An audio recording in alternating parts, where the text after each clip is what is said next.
ಪಂಚಭೂತಗಳಿಂದ ನಮ್ಮಲ್ಲಿದೆ. ಜಠರ ಅಗ್ನಿ ಅಂತ ಹೇಳ್ತೀವಿ. ಕಾಣಿಸುತ್ತ ಅಲ್ಲಿ ನಮಗೆ ಅಗ್ನಿ ಕಾಣಿಸೋದಿಲ್ಲ, ಆದ್ರೆ ಅಗ್ನಿ ಅಲ್ಲೇ ಇದೆ. ಅದಕ್ಕೆ ನಾವು ಏನೇ ತಿಂದ್ವೋ ಅದು ಜೀರ್ಣ ಮಾಡಿ ಹಾಕುತ್ತೆ.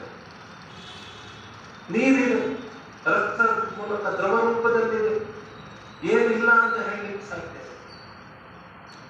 ಅದನ್ನ ಭಾಗವತದಲ್ಲಿ ವಿರಾಟ್ ಪುರುಷನ ಒಂದು ಇದರೊಳಗೆ ಪೂರ್ಣ ಹೇಳ್ತಾ ನಾವು ದೊಡ್ಡ ಕಥೆ. ಅದಕ್ಕೆ ಒಂದು ಸಪರೇಟ್ ಕಥೆ.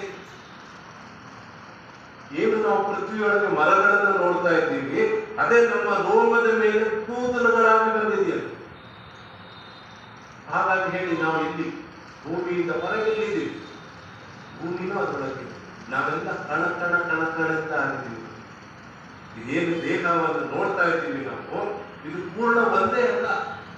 ಹಿಂದಿನ ಕಾಲದಲ್ಲಿ ಟಿವಿ ಹಾಕ್ತಿದ್ವಿ ನಾವು. ಆ ಟಿವಿ ಹಾಕುವಾಗ ಗಾಳಿ ಬಂತು ಅಂದ್ರೆ ಅಂಟೆನ ತಿರುಗ್ಬಿಡ್ತೀವಿ. ತಿರುಗ್ದವ ಮಿಣಿ ಮಿಣಿ ಮಿಣಿ ಮಿಣಿ ಮಿಣಿ ಬೆಳಕಿನ ಬಿಡಿ ಬಿಡಿ ಎಂದು ಕಾಣಿಸ್ತಾ ಇದೆ, ಡಾಟ್ ಡಾಟ್ ಡಾಟ್. ಆ ತರ ಕಣ ಕಣಗಳಿಂದ ಆಗಿರೋ ಈ ದೇಹ ಇದು. ಆ ದೇಹ ಕಣ ಕಣಗಳಿಂದ ಆಗಿದೆ ನಮಗೆ.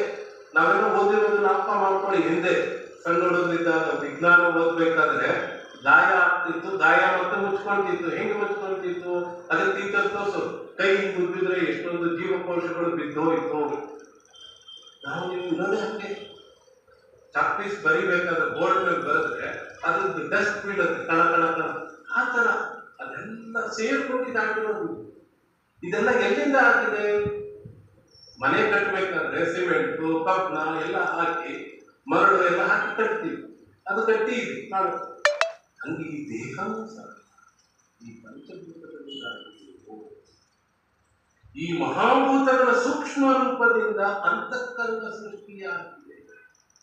ಹಾಗೆಲ್ಲ ಇದಾಗಿರೋದ್ರಿಂದಲೇ ಜೀವ ಚೈತನ್ಯ ಬಂತು, ಚೈತನ್ಯದಿಂದ ಅಂತಃಕರಣ ಅಂತ ಬಂತು.